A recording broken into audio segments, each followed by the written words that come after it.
हम भारतवासी, हम सनातनी का पवित्र महीना सावन और उसमें भी आज तीसरा सोमवार के दिन हमारी सेना ने ऑपरेशन महादेव चला करके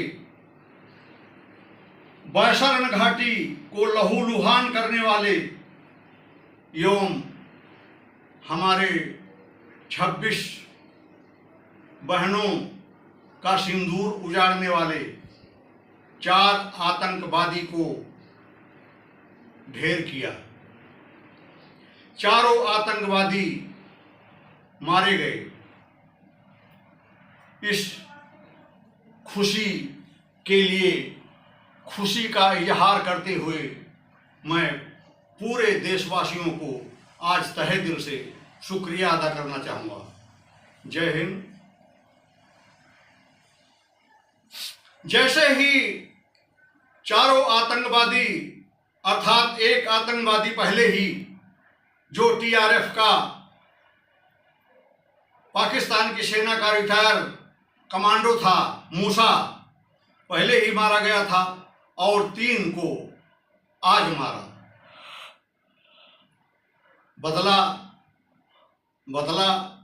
बदले की आग तो जलती ही है।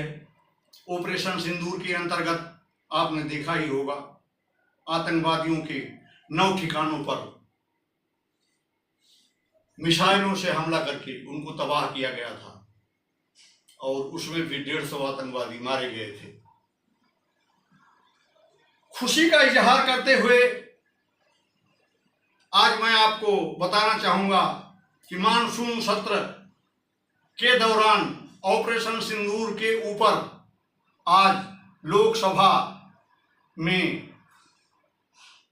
वाद विवाद, बातचीत पक्ष और विपक्ष में चल रही है। पक्ष हमारे भारत के पराक्रम और हमारी सेना के शौर्य को उजागर कर रहा है और विपक्ष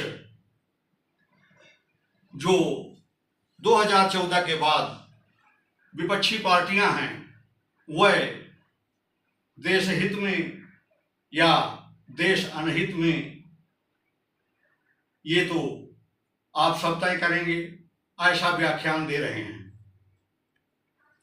क्वेश्चन विपक्ष की तरफ से है कि क्या आतंकवादी ठिकाने 9 जो पाकिस्तान के ऊपर 9 आतंकवादी ठिकानों पर मिसाइलों द्वारा हमला किया गया था ऑपरेशन सिंदूर के अंतर्गत, उनको अर्थात पाकिस्तान को इसकी पहले जानकारी दी गई थी?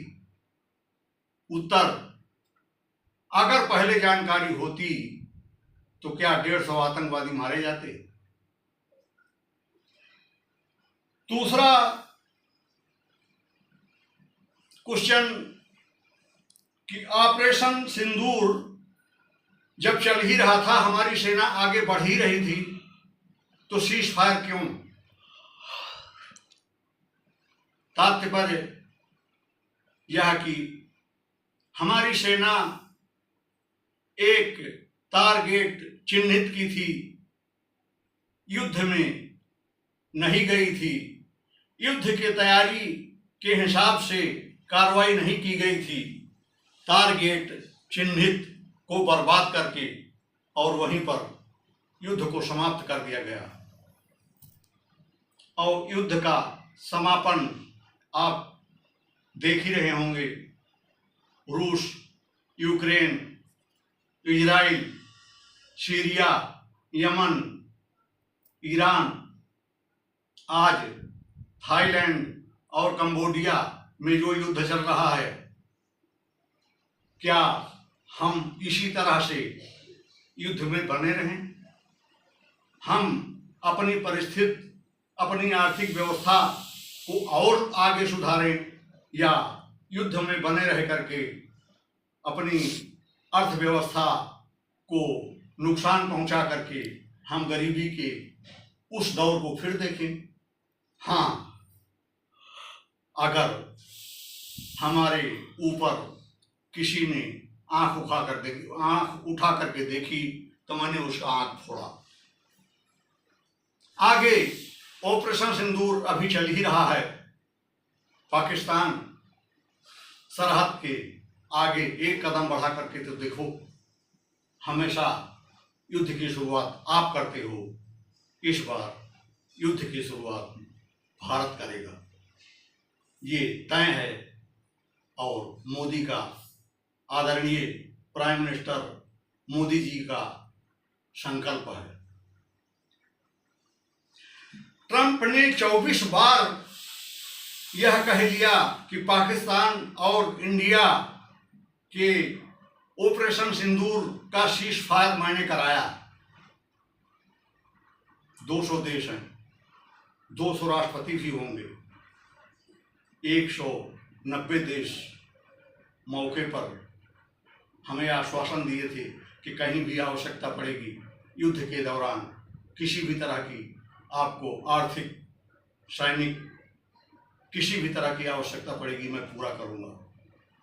अगर किसी स्थान का राजनयिक इस तरह का है कि वो प्रतिदिन इस तरह के शब्द बोलना उसकी आदत पड़ गई है, तो शायद हमें उसके मुंह ना लग करके अपनी विकास और विकसित भारत बनाने पर ज्यादा जोर देना चाहिए। बार बार विपक्ष द्वारा ये कहा जाता था कि मानता हूं मैं कि आपने 9 ठिकाने बर्बाद करके और उनके 150 आतंकी मार गिराए, लेकिन पहलगांव के वह आतंकी चारों कहां हैं जिन्होंने हमारे बहनों के सिंदूर उजाड़े थे।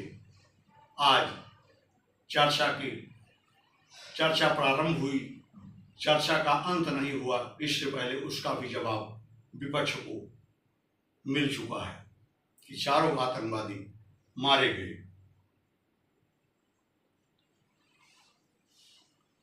लोगों का कहना है, चैनलों के माध्यम से मैं बताना चाहूँगा कि हाफिज सईद, मसूद अजहर रो रो करके ये कह रहे हैं कि काश ये 4 सैनिक हमारे फील्ड मार्शल जी, पाकिस्तान के फील्ड मार्शल जी मुनीर जी हिंदुस्तान में भेज करके ऐसा ना करवाए होते तो आज हमें ये दिन ना देखना पड़ता। और हमारे सुनने में तो ये भी आ रहा है कि ओसामा बिन लादेन समुद्र के बीचों बीच में उनकी छाया दिखाई दे रही है, उनके भी अस्त्रों गिरते हुए आज विश्व बिरादरी देख रही है कि मैंने जिस तालिबानी संगठन को जन्माया उसका अंत मैं समुद्र से देख रहा हूं। हमारा भारत महान, हमारा भारत की सरकार महान, हमारे भारत की सेना और सीमा प्रहरी महान। उनको एक बार मैं फिर सलूट करना चाहूँगा और साथ में ये अनुरोध करना चाहूँगा कि हमारी विपक्षी पार्टियां कोई एक नहीं, कम से कम 35-36 पार्टियां विपक्ष में हैं जो केवल कुर्सी की लालच में, केवल पद की लालच में, केवल कम मैं भ्रष्टाचार करने का मौका पाऊं इस लालच में पुराने कमाए हुए पैसे जो उनके बोरियों में भरे रखे हैं उनको खर्च न करना पड़े, उससे पहले हमें भ्रष्टाचार का मौका मिले, इसके लिए आज काफ़ी रो रही हैं। उनसे भी अनुरोध करूँगा, रो मत, सवाल ऐसा पूछो जो देश हित में हो, देश के लाभ के लिए हो, राष्ट्र को विकसित राष्ट्र बनाने के लिए हो। ऐसा सवाल ना पूछो जिसमें भारत और भारत की सेना का मनोबल डाउन हो। अफजाई होने के लिए क्या बोला जाता है और किसी की मोरल को डाउन करने के लिए क्या बोला जाता है, आप इसका अंतर खुद समझ सकते हैं। इसी के साथ इस खुशी को फिर से मैं इजहार करता हुआ सभी से वंदना करना चाहूँगा कि हमारे चैनल एक्समैन BSF NBC को सब्सक्राइब करके कमेंट में ये जरूर बताएं कि आपको कितनी खुशी हुई इन 4 आतंकवादियों के मारे जाने के पश्चात। जय हिंद, जय भारत।